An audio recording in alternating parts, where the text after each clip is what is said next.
कि कन्या के कुछ ऐसा वचन होला जो उनकी मिला के सबके करे के चाहिए।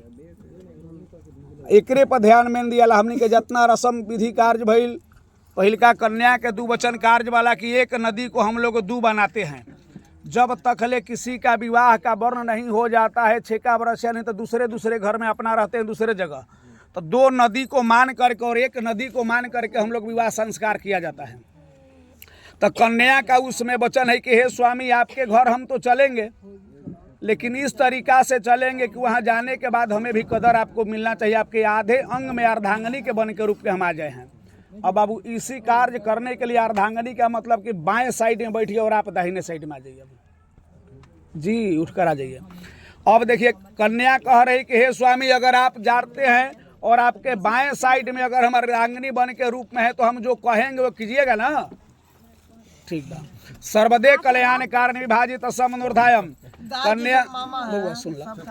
कन्या के कहनाम बा, कन्या का कहनाम हो रहा है कि हे स्वामी अगर आप बाबू पहले ध्यान देगा, जिस तरीका से आप आज पूजा में हमें साथे बैठाए हैं उस तरीका से आप अगर कोई भी यज्ञ कीजिए उपनेत्र करते हैं तो उस समय भी हमें बाएं बउआ उन्हें चल जाए ना कोई साथ में भी हमें भी इसका कार्य करना होगा। और उसी समय जहां समाज में आप हाथ बांध धरे उस तरीका से पूजा पाठ में बैठा कर यज्ञ में करना पड़ेगा।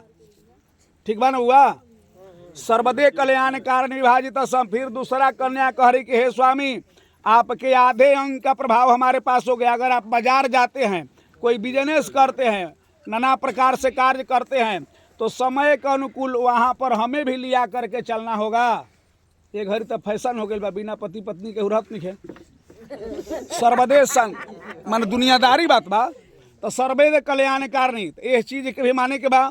तीसरा में कह रहे कन्या कि हे स्वामी अर्धक कल्याण कारणम। अगर आप सोना कीनते हैं, चांदी कीनते हैं या कोई भी जगह जमीन कीनते हैं तो कम से कम उसमें हमसे सलाह जरूर लीजिएगा। अब सलाह के मतलब तो सब वही में हो गई।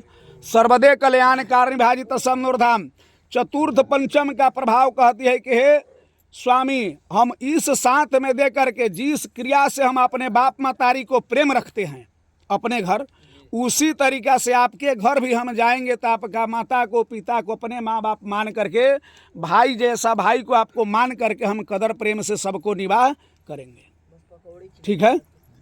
सर्वदा कल्याण रक्षा पतय मनोरथायम। कष्टक बाबू 6वां सवाल में कह रही कि अगर आप बाजार जाते हैं और कोई कारणवश अगर हमारे घर में किसी को स्वास्थ्य खराब हो जाए और उस समय कोई न मिल पाए तो आपके घर के किसी सदस्य को हम लेकर के यहाँ आ जाए तो उसमें बुरा नहीं मानना होगा। ठीक बा। सर्वदे कल्याण कारणी। साथ में आप बाजार चलिएगा ये घड़ी के फैशन के अनुसार, तो जो खरीदना होगा से साथे साथ हमारा भी खरीद बिक्री करना होगा। कल अपने सामान लेके ना आवे के हुई। ठीक ना। समय के अनुसार जो भी चटोर हो, चाट हो, कार्च हो वो भी खिलाना पिलाना पड़ेगा समय के अनुसार। अब 7वां में कह रही कि देखिए जब आप हमारे हाथ पकड़ लिए तो हमारे सिवा आपके सामने कोई भी किसी तरीका के परी आ जाए, पहले आप क्या किए उसको हमको कोई मतलब नहीं है, लेकिन अब से इस वक्त से किसी दूसरे पर नारी के ऊपर ध्यान नहीं देना है। हम ही आपके लिए सब चीज हैं। इबानु कबूल। सर्वदे शांति भवेत कल्याण कार इटू चलता बाबू। सर्वदे शांति भवेत मनोरथाय। फिर या बर का सवाल है बाबू। 7 शब्द का कार्य हुआ कन्या का, फिर बर का वही चीज है। हमारे घर में आप चलिएगा तो हमारे कदर भाव से इज्जत प्रथा को दोनों कुल को बचाते हुए आपको इज्जत को संस्कार को लेकर चलना पड़ेगा। ठीक बा ना बाबू, ये समझे के बाद। सर्वदा कल्याण। जिस तरीका से अपने घर में माता पिता भाई बहन से प्रेम रखती हो उसी तरीका से हमारा घर में भी रह करके हमारा निवाह करना होगा। ठीक बा। सर्वदे कल्याण। अगर आज हमारे पास में करोड़ों का संपत्ति है बाबू, ध्यान देना है, तो हम बहुत खर्चा करते हैं, आपके लिए करोड़ों रुपया का गहना गुड़िया वस्त्र पहना दें। अगर काल कोई कारणवश अगर हमारे पास हालत खराब हो जाए तो जिस तरीका से हम रखेंगे उसी तरीका से आपको रहना होगा। ठीक बा। वो घड़ी लड़ाई झगड़ा ना करे के हुई। सर्वदे मनोरथ कल्याण कारण विभाजित।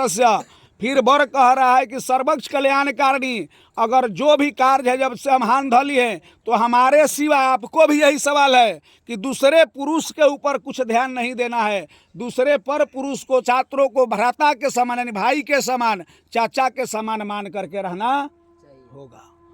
7वां सवाल कन्या के लिए बड़ा तनी भारी पड़ेला। सर्वदे कल्याण रक्षापते है।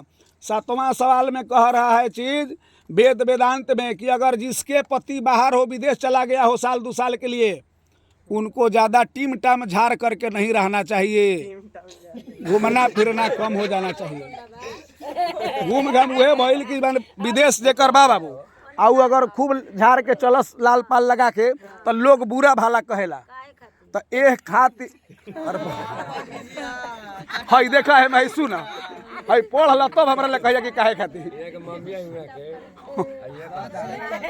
एमे लिखल बा तब हम अपना मन से ना बताई। तो ये चाल से कि दूसरा को प्रमाण, ये प्रमाण है कि किसी के घर में अगर कोई नारी हो